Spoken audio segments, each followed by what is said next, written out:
तशरीफ लाइए।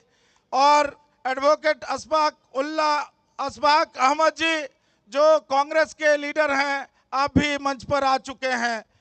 आप सबों का स्वागत है। सबसे पहले हमारे साथ कांग्रेस का पक्ष रखने के लिए एडवोकेट अशफाक अहमद जी हैं।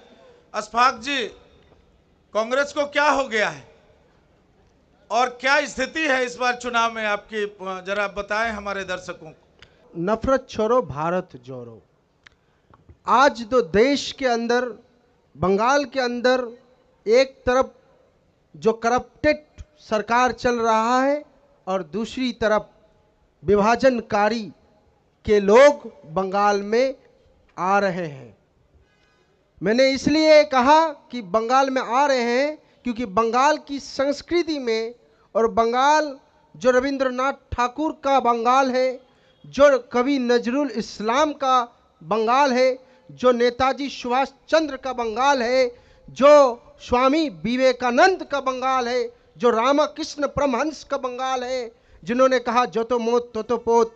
जो बंगाल आपका एकता की बात करता है, बंगाल एकता ही में अनेकता की बात करता है, उसी बंगाल में कांग्रेस ने जो डेवलपमेंट का काम किया वो कांग्रेस के जमाने में ही हुआ।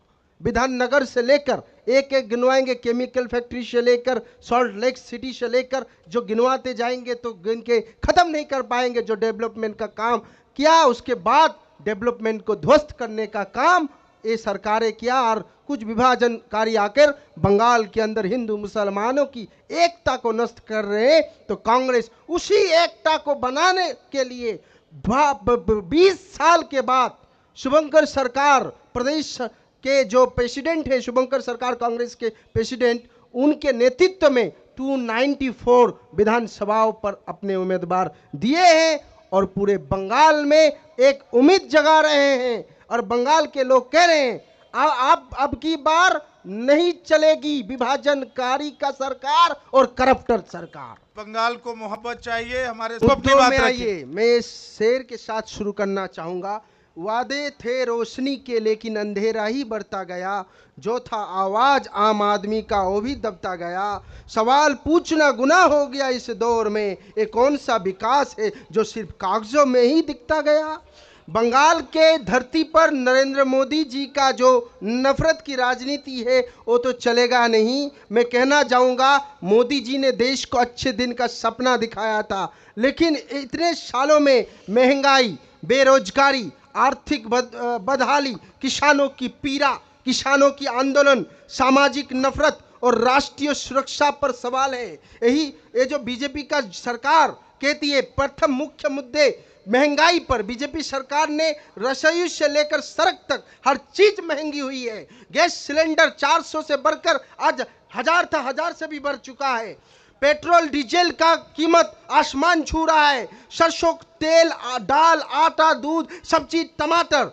और अच्छे दिन जनता का नहीं बल्कि टैक्स वसूलने वाली सरकार और चंद पूंजीपतियों को, यानी हम दो हमारे दो, अडानी अंबानी को हुआ है। बेरोजगारी पर सबसे बड़ा सवाल है। भारत दुनिया के सबसे युवा देश में है, लेकिन बीजेपी ने युवाओं की नौकरी नहीं दी, निराशा दी। हम चाहते हैं कि एक हजारों मस्जिद बन सकते हैं, असल में वारिस इस्लाम बनो और बेसबब लाशों पर मंदिर बनाने वालों अमल और किरदार में तो श्री राम बनो। अशफाक जी 2 मिनट। बात है, राम की बात करते हैं, श्री राम की बात करते हैं भारतीय जनता के प्रतिनिधि और भारतीय जनता, लेकिन राम राज्य की बात नहीं करते। 5% जो रिचेस्ट है भारत में, 60% के कंट्रीज के वेल्थ है, 50% ऑफ इंडियंस, ओनली 3%। तो मैं कहना चाहूंगा ये क्या राम राज्य है? ये क्या मोदी जी का अच्छे दिन है? मैं पूछना चाहूंगा, इन्फ्लेशन तो बढ़ चुका है, सब जानते हैं। उसके बाद देखिए दुनिया में 5 ट्रिलियन में आपका देश गया है, यही राम राज्य है। मिडिल 20%, मिडिल 20%, भारत की रक्षा शक्ति मजबूत हुई है, यही राम राज्य है। भारत के लोग 99.9% तीनों टाइप भोजन कर रहे हैं, यही राम राज्य है। उनको बोलने दीजिए। अच्छा, डीमोनेटाइजेशन, जीएसटी। ये अगला सवाल। हाँ बंधुवर, राष्ट्रवादी